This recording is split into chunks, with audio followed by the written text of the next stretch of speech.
Hello, this is Eileen, the environmental educator, and it's Friday, so we have a Friday fun.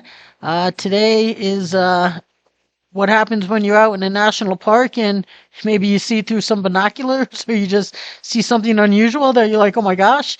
And we're talking about a white animal, not this white animal, but we're talking about a rare white buffalo calf which was just born in the park that fulfills Lakota prophecy. So this right here is a June 12th, 2024 article. Today's the 13th. Here's an 11th article, ABC News. Again, the same headline here.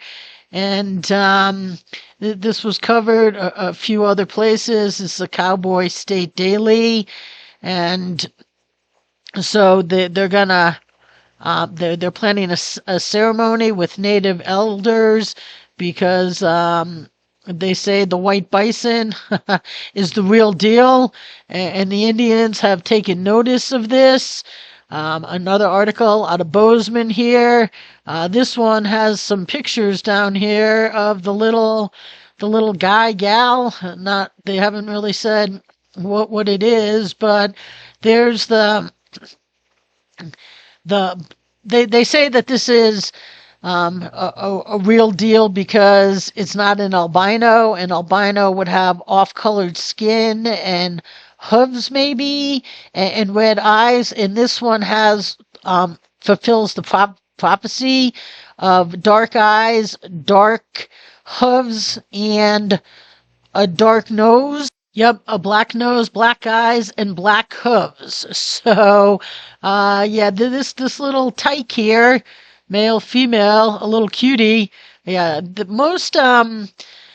the young buffalo, they're kind of a rustish color. The buffalo, these really aren't beautiful animals. They're very intimidating.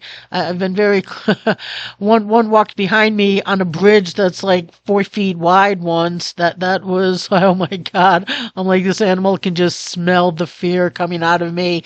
But yeah, that was scary. That's another story. But yeah, this little guy here, gal, is making a lot of headlines. He's a little cutie, and it's very rare. So it's been getting a lot of attention the past few days. So what happened here is there's a lady out of Kalispell, Bracken, Braaten. Let me see right here. Erin Bracken from Kalispell. And she took several pictures after this was born June 4th in Lamar Valley, which is the northeastern corner of the park. Lamar Valley always has a lot of wildlife. So this is a map of Yellowstone here, the north entrance with that famous arch.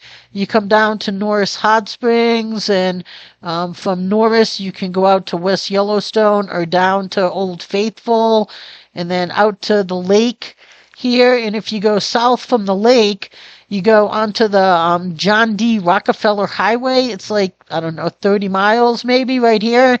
And then into Grand Teton National Park. You just drive straight through this forested area here, straight into Teton Park. So this happened up here in the northeast section of the park. And the Yellowstone has a map of that. It goes from the Roosevelt Tower, which is here, out to the northeast entrance, which has these little towns outposts, Silvergate and Cook City. I met one of the funniest people I ever met on a chairlift was from Cook City. But this is just a little itsy bitsy place that, I think like a couple dozen people live in year round. And in the winter, like if you go out past here, past Cook City, you go over the Beartooth Pass, that famous highway that goes down into Red Lodge, Montana. But these people here, so that Beartooth Pass is closed in the winter.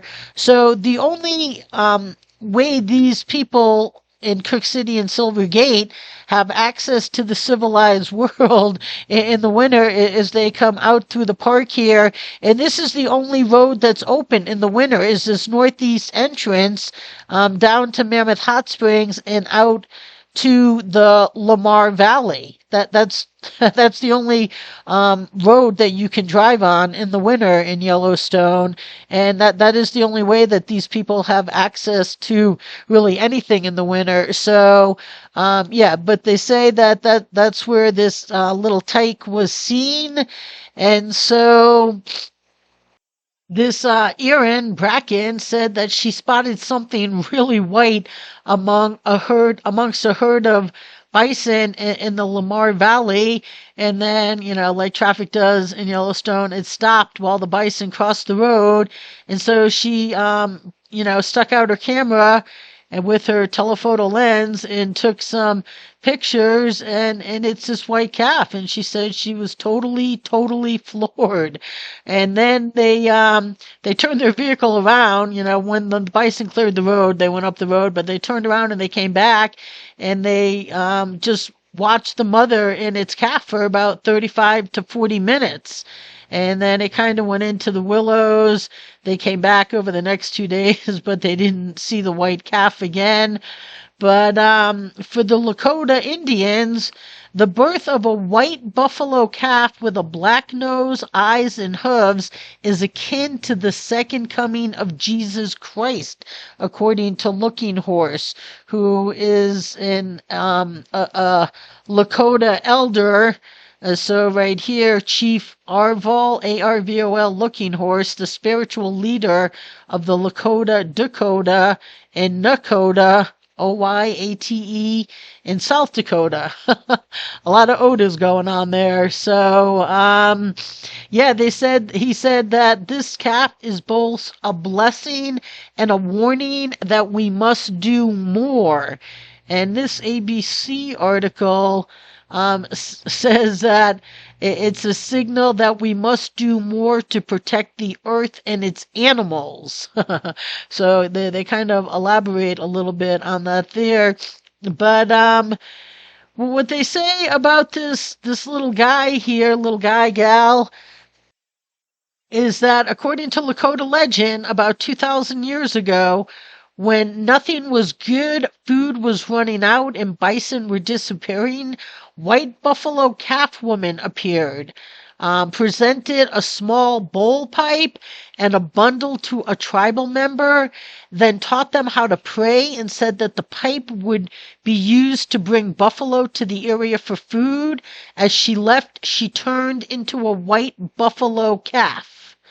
And it continues down here. And someday, when times are hard again, Looking Horse said, in relating to the legend, I shall return and stand upon the earth as a white buffalo calf, black nose, black eyes, and black hoofs. Now, they say a similar white buffalo was born in Wisconsin in 1994, which was named Miracle. But they say that this truly looks like a white buffalo because it has the black nose, black hooves, and dark eyes. And an albino would have pink eyes. And this article says that an albino would be, rather than the red eyes and off-colored hooves and nose, that would be a dead giveaway for an albino. So they say from a Sioux perspective, another Indian tribe, a genuine white bison rather than an albino means it is definitely one of the sacred as foretold. So these articles also remind us of Ted Nugent and his Great White Buffalo song.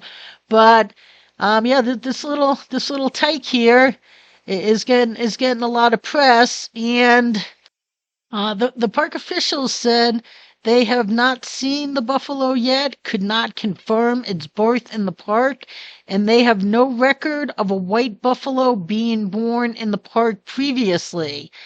And so that goes along with Buffalo Field Campaign. Several members of them, they say that they too have never heard of a white buffalo being born in Yellowstone, which has wild herds. Yeah, they're I don't think I've ever been to Yellowstone and not seen buffalo. You cannot see a lot of things when you go to the park, but I truly don't think that there was ever a time when I didn't see buffalo. So it's not just the Lakota and the Sioux. They say that many tribes have their own stories of why white buffalo are so important, and all the stories go back to them being very sacred. So a naming ceremony has been held for the calf-looking horse said, so that's the Lakota tribe. But he declined to reveal the name. And then right here on June 26th, at the Buffalo Field Campaign headquarters in West Yellowstone, there's going to be a ceremony celebrating the calf's birth. So if you're in the area, there you go. Out there in West Yellowstone on the 26th, celebrating the birth of this little guy, this little cutie guy gal, that's been getting a lot of press out there just because it apparently is such a very rare and sacred thing. So we're just going to appreciate it, say, oh yeah, oh my gosh, and appreciate what our parks and our animals give us, people. Stay tuned.